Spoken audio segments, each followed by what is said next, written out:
Hello, this is a 1980 Honda Goldwing GL 1100. I'm seeing a lot of videos on YouTube about, repairing this bike and so forth, and I've been working on these for a while now, and I figured I'd just jump in there with you guys and talk about a few things that you may be interested in. Well, first off, I bought this bike. It was in disrepair. It was laid up in actually it was at a garage sale, and I saw it laying against the house underneath an overhang, and just seemed like it was ready for the scrap pile. But anyway, what I decided to do was buy it and clean it up. This is by no means a restoration, but I would call it a big cleanup. Of course, one of the first things you can imagine is I sent all the panels out and had them all repainted, as you can see here. This one's been redone, and the remainder of them are up there. And spent quite a bit of time and a little bit of money to get these things straightened out. But there's one thing that I've been seeing people doing on these bikes, and kind of goes against my grain, and I have to go along with it, is that when they refit these carburetors with the single carburetor kit, because if anybody knows about these carburetors, they're kind of a pain in the ass, and when you got them running okay, they're fine, but when they start to screw up on you and you use your bike a lot, it just becomes a problem. So as you can see, the carburetors are removed from this bike, and I cleaned up a little bit inside the this whole area here where the carburetor goes. Typically the carburetors would go here, as you can imagine. I mean, if you're watching this, you'll know a little bit about these bikes. And you have to excuse my focusing here. This camera, it's an SLR camera, and it's just like I'm not used to it. But anyway, carburetors go in there. So I took them off, and I attempted to clean them up and run the bike, but there's been an issue. Everything's clogged, and I just decided this. I'm going to go with a single carb setup, but my biggest problem with this was, let me see if I can focus in on these things here. I don't know if that's working or not, but anyway.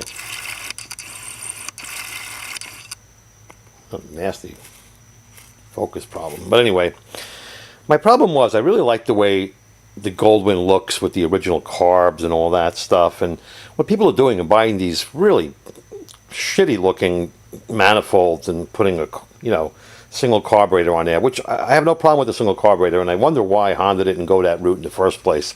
But I'm going to use these carburetors as the new manifold. Okay, that may sound weird to you, but basically, I could mount an old carburetor, a new carburetor rather, right up here. I could manufacture a block of aluminum where I could mount the old, a new carburetor here. I mean, what's really important is that you seal off all the air ports and so on that are, open. Otherwise, you're going to have a vacuum leak. So basically, I took a lot of time. I won't, flip this over. You really won't see much, but I put all the bolts back on. But underneath the bolts, I sealed up everything that would open this thing to the atmosphere. Okay, so basically, all that's going to become now is a manifold. So when you see the bike completed, you won't know that it's got a carburetor sitting right here. I didn't get it yet. It's ordered on the internet. It'll be here soon. So I'm going to manufacture a plate that goes up here, and of course have a carburetor sitting up here, and this will look like the factory carburetors. All the caps will be on, the runners are all ready to be installed, and it'll look factory, but it'll run a lot better, because these carburetors are a pain in the ass. As you can see, I polished up all the runners. They all look nice, and they will look nice on the bike. I mean, this bike is not a restoration, but I got it to a point where it's going to look really, really nice. And, even the exhaust, the exhaust was a nightmare. I mean, it would look like it was, ready for the junk pile, but it was solid, and there was nothing wrong. So I painstakingly sanded it all down. I was going to have it sandblasted, but, trying to find somebody here in Florida to sandblast something, you might as well just, throw it away and buy a new one. But at any rate, I sanded it down and painted it with a high heat paint. As you can see, it looks pretty good. It's black. I left the original chromes under there. They look real nice. I mean, you can see how nice that came out. I polished up some stuff. I mean, I'm not making it a show bike at all. it's going to be a daily ride for me. The bike's only got 9,000 miles on it, so it was a good find. I rebuilt both calipers in the front, as you can see. I even bought a nice motorcycle lift from Harbor Freight Tools. Look at that thing, huh? And there's so many of these bikes that it just was long overdue. So that's my idea. I mean, I don't know if anybody's ever done that before, but it seems like it's a good idea. I mean, I can't imagine. I mean, I've been an automotive technician my whole life. I'm 57 years old. I've worked a lot with carburetors and stuff. I can't see any problem with converting that setup to a manifold. I mean, I just don't understand why you'd want to spend $450 plus for a $59 carburetor. I mean, those Volkswagen carburetors are no more than 60, 70 bucks, and you already have that stuff. So I mean, like, you know, it'll run right. And in fact, my knowledge is when you have, let me see here if I can get in on this. When you have air going through, you know, I actually removed the throttle flaps. As you can see, there's no throttle flaps in there. You can see the screen towards the other end.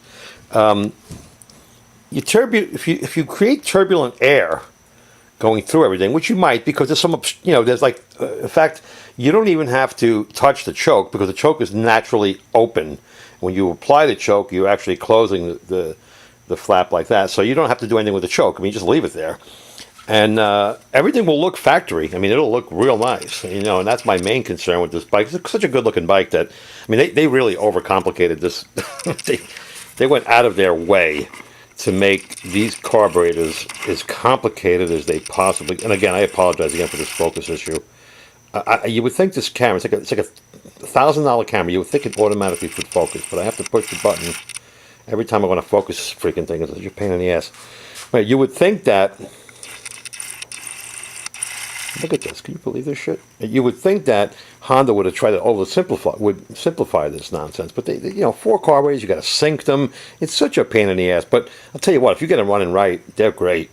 And I just like this bike so much that I want it to look like it's a factory bike. In fact, I'm even putting the Windjammer back on this bike. The Windjammer's in like top condition, and these things are becoming rare and rarer. In fact, I went bananas and I put a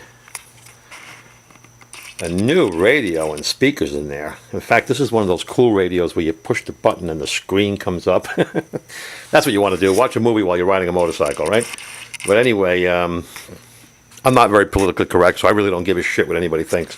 But I just like my bike. And, you know, I redid a lot of different things on this bike. I redid everything, even the calipers. I mean, I actually, when I bought this bike, it had regular shock absorbers, but I actually went ahead and bought and rebuilt the original air ride suspension, which I think is pretty cool. And even the gauges, I mean, these things were a mess. You had to see these things. I got them looking pretty good. I took them all apart, painted them all up, the factory colors, you know. I went nuts on this engine. Again, not a restoration. Nothing worse for me when somebody says, you know, restored. You know, restoration is a word that people throw around like shit. It means nothing. I've seen it, and in fact, if you look on YouTube, you'll see a couple of guys that really went nuts with restorations. And one guy had every bolt, every nut, everything. He even rebuilt the stator and the engine. I mean, he rewound it. He took the starter apart, replated it. I mean, the guy was out of his mind, which is really cool to do because it, you know, that's who you want to buy a bike from. And in fact, the only thing is I may actually replace on this bike was the seat. It's a nice seat. There's no rip. I actually repaired it right here. I don't know if you could see that, but I repaired it. It was in good shape otherwise. It actually even has the Honda rack here. I didn't put the fender back on because I don't want to scratch anything. Everything's up there on the top of that car under that cover there. And went ahead and cleaned up all the emblems, and I really wanted to clean it. The bike looked. I really wish I had a before picture. I should have. I took some that when it was on the trailer after I bought it. But you couldn't even spin the wheels on this thing. It was all locked up. And strangely enough, the rear tire is in like perfect condition. It was like really bizarre that you would think a bike that was so abandoned would have a shitty tire on it, but it was actually pretty good. I went ahead and nitro filled all these tires too. I have access to a nitro fill machine, so it kind of stops the air from coming out more than it normally would, because as you know, the nitrogen molecules are bigger than the air molecules. So anyway, that's another story. So here it is, the 1980 GL 1100 Honda. And I'll try to update these videos as I put the bike back together. But now I'm waiting on a carburetor, and I'm going to remanufacture that, what normally would be an air box to put up there. Air cleaner rather, not an air box, an air cleaner. And there'll be a carburetor sitting right up there instead of the air cleaner. And no one would ever know. Oversimplifying the entire thing. And I did not miss any air leaks on that setup there. Everything is as it should be. And it should look and operate better than it did when it was new. So, there we go. All the original advanced lines will go to, like the vacuum advanced will go back on the new carburetor that I get. I think I bought a Solex or something like that. I can't remember the brand. It was $62 with shipping included. Brand new. It's from like a 1972 Volkswagen Beetle, if you guys want to look it up. Any single barrel with a 2-hole mount on the bottom of it will work. Because they're good for engines up to like 13 to 1600 cc. These are 1100, so the carburetor will most certainly, handle this engine. These engines are awesome. I mean, it reminds me of a Subaru engine, whatever. Or Subaru copied this. Who knows how it went? What's first, the chicken or the egg, right? But I mean, they're great engines. This one's dry as a bone, doesn't leak. It's got 9,000 original miles. I don't know if I can lower the lift and you can see that, but it's got. Let me see if I can zoom in on that. You probably can't see it. It's probably glare. I'm reaching over the. What the hell is this all about here? Let's see. Hang on. Be patient.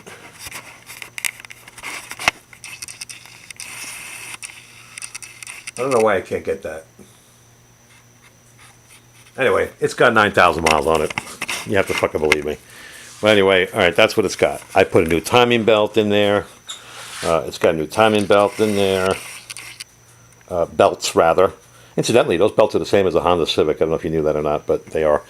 Got new belts. I got new plugs. I actually had to buy another set of wires because the ones I had, the coils were cracked. I actually watched that on these old Goldwings. Those coils split open, and the bike will run like shit. And you'd be surprised. I mean, you could buy XL coils. They cost like $200, but you don't really need to do that. This is not a high-performance engine at all. It's a high-torque engine, but it's not a high-performance engine. At any rate, this is Bill in Cape Coral signing off. Just wanted you to see one of my projects. If you got to jump on the bandwagon with these Goldwings, I mean, everybody's been talking about these carb updates, but I haven't seen one video of using the original carburetors as a manifold. I just don't get why nobody's done that yet. All right. If you want to comment on this and call me an asshole, go right ahead. I don't care. I relish it. If not, if you like it, let me know that too. It's all good, man. If you have any questions, let me know. I'll be glad to help you out. Later.